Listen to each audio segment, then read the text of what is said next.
Chapter 28 तीखा टकराव। तो चले मिस्टर ओम। एक अजीब सी मुस्कुराहट अपने चेहरे पे लाकर अंशिका ओम से कहती है। बाकी सब उन दोनों को देख बड़े खुश लग रहे थे। ठीक है चलिए फिर, असमंजस के साथ ओम कहता है और फिर वो दोनों साथ में वहाँ से चले जाते हैं। कुछ मिनट बाद एक शांत जगह देख अंशिका रुक जाती है और फिर उसके पीछे ओम भी अपने कदम वहीं रोक देता है। फिर दोनों कुछ देर यूं ही शांत खड़े रहते हैं। फिर ओम चुप्पी को तोड़ते हुए कहता है, मुझे लगता है तुम्हारे मन में कुछ चल रहा है। तुम मुझसे कुछ कहना चाहती हो। अंशिका घबराते हुए मुस्कुराकर बस ओम को देखती है। कोई बात नहीं कह दो, जानता हूँ तुम थोड़ी असमंजस में फंसी हो। ओम भी मुस्कुराते हुए कहता है, क्या बे लक्चरे आदमी, मेरे बड़े पापा तुझे पसंद करते हैं, इसका मतलब तुम मुझे बेइज्जत करोगे। हाँ थोड़ा हैंडसम क्या दिखने लगे, तुम में तो ईगो और एटीट्यूड आ गया है। कुछ भी अगर मेरे बाबा से चालकी की न, याद रखना छोड़ूंगी नहीं तुम्हें। बड़ा आया मेरी पोल खोलने के लिए। एक ही सांस में अंशिका गुस्से के साथ ओम को ये सब कह देती है।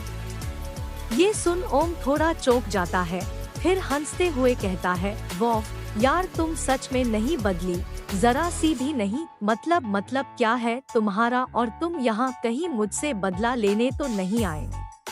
वो उस टाइप का कुछ ठुकरा के मेरा प्यार मेरा इंतकाम देखेगी वाला। आजकल जहाँ देखो तुम ही मिल जाते हो, और वो भी तुम्हें एक्सपेक्ट भी न किया हो वहाँ। सच सच बताना, तुम मुझसे बदला लेना चाहते हो है ना?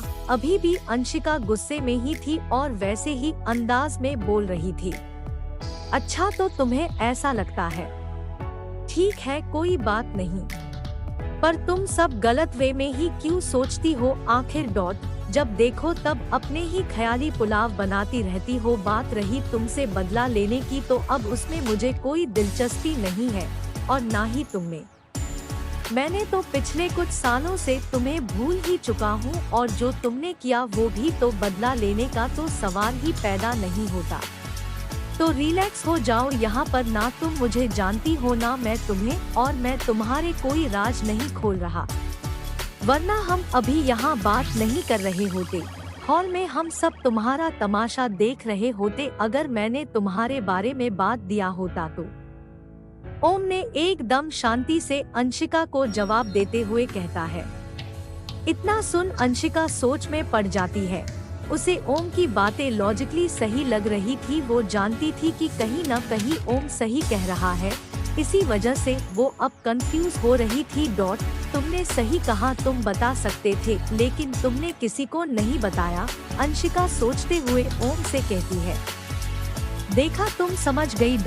तो अब हम दोनों अपने अपने रास्ते जा सकते हैं, ओके? और हाँ टेंशन मत लेना, मैं अब हमेशा के लिए तुम्हें भूल गया, ठीक है? ओम मुस्कुराते हुए कहता है और वहाँ से जाने लगता है। वो अंशिका की बातें आसानी से पढ़ सकता था, पर इस वक्त वो ऐसा कुछ नहीं करना चाहता था। लेकिन तुमने ऐसा क्यों किया? अभी ओम वहाँ से जा ही रहा था कि अंशिका बोलने लगती है। ओम के कदम वहीं रुक जाते हैं। क्या कहा तुमने? ओम थोड़ा कंफ्यूज होते हुए अंशिका को देखते हुए पूछता है। बिना वजह तुम मुझ पर एहसान क्यों करोगे? हम दोनों ही जानते थे कि मेरी वजह से तुमने क्या करने की कोशिश की थी। इसके बावजूद तुम मुझ पर क्यों एहसान करने लगे? तुम्हारे मन में कोई बड़ी खिचड़ी पक रही है ना? सच सच बताना, तुम्हारा असली इरादा क्या है हो? अंशिका ओम को शक की निगाहों से देखते हुए कहती है। ओम अंशिका की बातें सुन हंस देता है। वो जानता था कि अंशिका अपने मन में बहुत से गलत ख्याल सोचने लगी थी। अरे तुम कितनी बचकानी हो यार। हाँ हालांकि तुम ये पहले से ही हो, पर सोचा नहीं था कि अब भी होगी। देखो मैं तुम्हारे बारे में इसीलिए किसी को नहीं बताना चाहता, क्योंकि मैं जानता हूँ कि फैमिली की अहमियत क्या है, और जब हम उन्हें किसी बात पर हर्ट कर देते हैं तो क्या होता है। मैंने खुद इसका अनुभव किया है। भले ही तुमने मेरे साथ कुछ भी किया हो, पर अगर मैंने आज वहाँ तुम्हारे बारे में कुछ भी बताया होता तो शायद मुझ में और तुम में कोई फर्क नहीं रहता। तुम चाहे जैसी भी हो पर तुम्हें अपनी फैमिली से दूर तो मैं नहीं कर सकता। हालांकि मैं कुछ और भी तुमसे नहीं करना चाहता। ओम नरम आवाज में कहता है। अंशिका हैरान नजरों से ओम को घूरे जा रही थी। ओम उसे समझाते हुए आगे कहता है, बस एक बात जान लो अंशिका, खूबसूरती भगवान ने सबको दी है, भले ही अलग अलग तरीके से, पर अपने चेहरे की खूबसूरती से लोगों को उल्लू बनाना बंद कर दो। हाँ, ये तो मैं हूँ जिसने तुम्हें हर्ट करने के बजाय खुद को खतरे में डाला, पर कोई सन की क्या करेगा तुम सोच भी नहीं सकती, और देर होने पर पछताने से भी कोई फायदा नहीं होगा। अपनी फैमिली को बेवकूफ मत समझो, वो तुमसे प्यार करती है, उनके संस्कारों की कम से कम धज्जियां तो मत उड़ाओ, फिर शर्म से झुक भी नहीं पाओगी। मैं जानता था कि मेरे कुछ कहने से तुम अपने बड़े पापा से आंख तक नहीं मिला पाती जिंदगी में आगे कभी, तो उससे मुझे कोई सुकून तो नहीं मिलने वाला था, तो भूल जाओ सब। इतना कह ओम शांत हो जाता है। ओम की ये बात सुन अब अंशिका के मन से ओम के बारे में चल रहे सारे खराब विचार कहीं गायब से हो गए थे।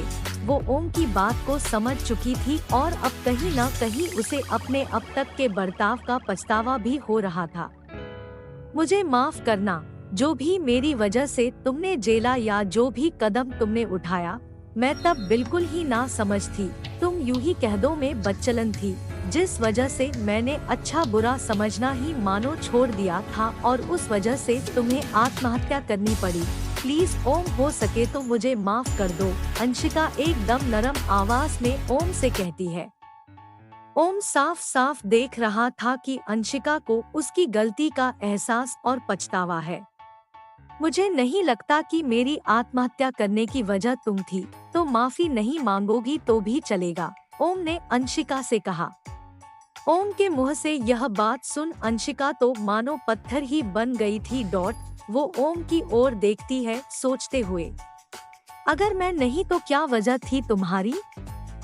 अंशिका चौंकते हुए ओम से कहती है। हेलो गाइस, तो कैसे हैं आप लोग और कहानी कैसी लग रही है आपको? प्लीज बताओ यार कमेंट बॉक्स में, और कहानी को रिव्यू देना बिल्कुल मत भूलना। तो मिलते हैं अगले चैप्टर के साथ सिर्फ और सिर्फ मोरल स्टोरीज पर, और फॉलो करें मुझे ऐसी ही अमेजिंग कहानियाँ सुनने के लिए। Take care all of you.